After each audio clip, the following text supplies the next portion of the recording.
But we're up to where I just like to take 15 minutes or so, 20 minutes, and just have a conversation with you at this point. What have you heard? What are you experiencing? What are we learning together? What questions do we have for one another? And again, I am used to a classroom that's interactive and engaging, so we're all learning together. So feel free to jump in, whoever wants to start us off. We'll go to about quarter of and then take a break. Oh, then we'll move to whatever's next, but go ahead.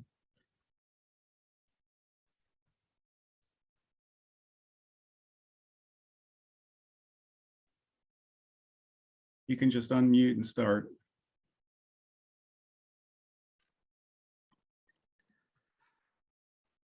Well, maybe let me be bold and try and say something here. My name is Rennie from Kitchener-Waterloo in Ontario, Mennonite pastor. I was talking with someone about this, and thanks, Conrad, this has been really great. I was talking with someone the other day about the church and palliative care. Which, and she actually suggested it, and I just thought it was really insightful. And she had lost her husband to cancer, and said the turning point for them was when they sat down with the doctor and got this awful news that was just, you can't imagine. And yet then the doctor said, but we're going to walk with you through this, and this is what we're going to do, and it's going to look like this, and this is what we're, and so he gave her some sense of what's next, I guess. And she said this was so important. And I've just been struggling with this feeling of, in dismantling, and maybe it's out there. So this is maybe my question. What's next? I mean, the dismantling piece, I get and really resonate with really strongly. And our congregation has that balance of folks who are pushing back as you've laid out here. I wish I could give them a sense of here's how we're going to get through this, or here's what's next. And I'm struggling with that. Go ahead. I don't know if that's a relevant comment, intervention. Maybe it was said this morning and I mixed it. Anyways, I'll leave it there. No, it's a great question, and I have a couple of responses, and then want to open it up for anyone else. When I was doing the work with Mennonite Church USA and revealed so clearly the problems, not because I revealed them, but because respondents revealed them through the work in the survey, that it was so self-evident, I wrote several essays and then was asked to write an essay as to how to fix it. And I said, I can't do that. That's not my role. I think that's the role of the community of faith. Discerning together around the text and in the presence of God to discern what that means. And I still believe that, Rennie. I think I don't have the answer, but I do think communities of faith, the denomination then chose, so I suggested they take 6 months and spend some time in discernment.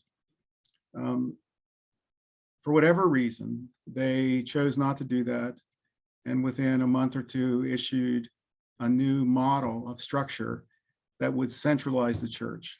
And my Presbyterian friends told me later that they approached them as Presbyterian denominational leaders and said, we want to be like you. How do we do this? And they laughed. My Presbyterian friends laughed and said, you don't want to be like us. And yet they still tried to be like them. And it blew up. It completely blew up. So I think on one hand, Rennie, we've got to be willing to sit with this grief. We've got to be willing to sit with this pain until the answer comes. Because if we respond out of our anxiety, it's going to blow up. And so I don't know how long that season is. I don't know how long that season of lament goes for us. If you think about the people in exile in Babylon, it was a long season. It was longer than our lifetimes probably that we have left. And yet in some moment, and I don't know, I wonder if Jeremiah was getting word of the same kind of question, like how long are we up here? What's the next step? And so then he writes in Jeremiah 29, this powerful message of just chill out, just hang out there. Yes, you are in the worst possible place you could ever have imagined being. Your enemies, your worst nightmare is your next door neighbor. But guess what? You're there to bring shalom. And if you want shalom back, you'll get it back only if you offer it. But it won't come by you hunkering down and taking care of yourself and being protective and comforting yourselves, or going by the river of Babylon and crying yourselves to death.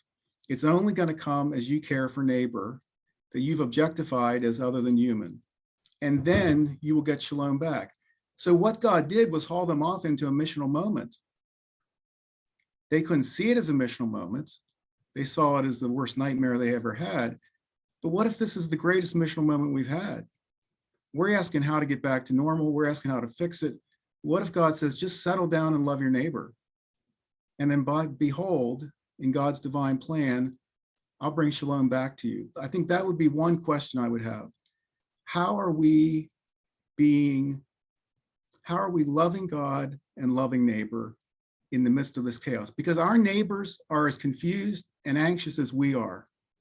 And so if we turn inward at this point without paying attention to the world, I think things are only going to get worse. So that's why down the road, we'll do this webinar on what does mission look like in a church dismantled? It can't look like it was. It wasn't even effective when it was. It's certainly not going to be effective now. So that Jeremiah passage to me is tremendous comfort. And I think that people probably thought he was out of his mind, because here's the guy who said the church is going to be dismantled, and now just settle down and have fun. Have a party, raise your kids, have weddings, get to know your neighbors, have a blast in Babylon. Both of his messages were always countercultural to what was expected at the time. That's just my thought, and I welcome others.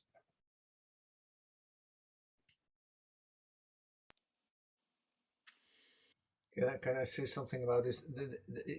You tricked me, Renee, with the triggered me, I must say, with your story about this doctor and his sitting with his patients with his terrible message. In my personal history, I've been a doctor for 20 years, a family physician. So what I liked about what he said is, what I will walk with you.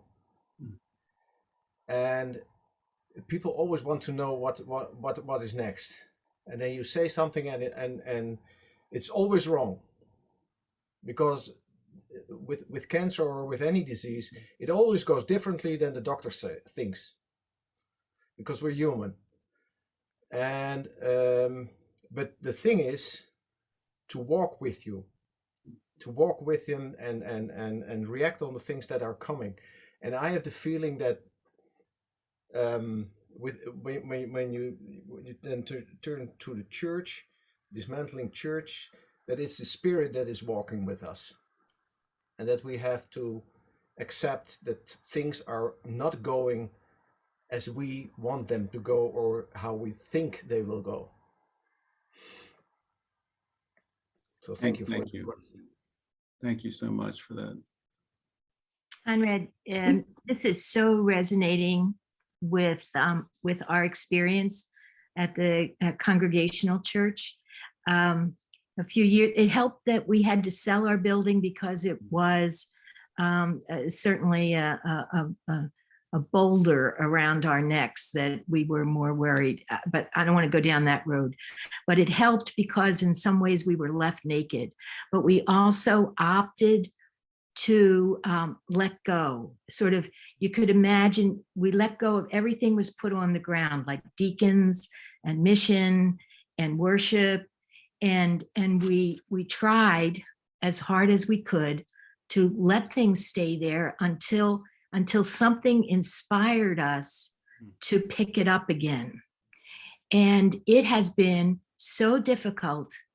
And we're like about 4 years into this, and I think this is going to be years to come, because we find more things that we need to let go of. We thought we had put it on the ground, but we're beginning to pick up a couple things that really are just, it's like magic. It's beautiful. We're connected in a way.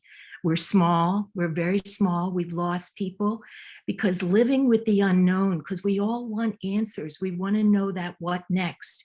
And in this process, it's God's in charge in a way. And I think I've gotten this from Brueggemann.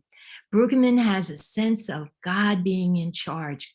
Things are possible. Everything's possible with God. Not everything's possible with us. And when we move into that, what should I do next? And what do we have to do here? Then we forget that it's God that is inspiring us. I'm so excited. As soon as I saw Dismantled in your books, I knew this was the place to be. But it's hard, but it's so worth it. That's it. Maureen, that was wonderful. Thank you. Speaking as one who has paid attention of where you are and knowing God. God's in the midst of it. Thank you so much. Someone else. I'm interested in the sociological perspective and how all of the disciplines come together. And 20 years ago, when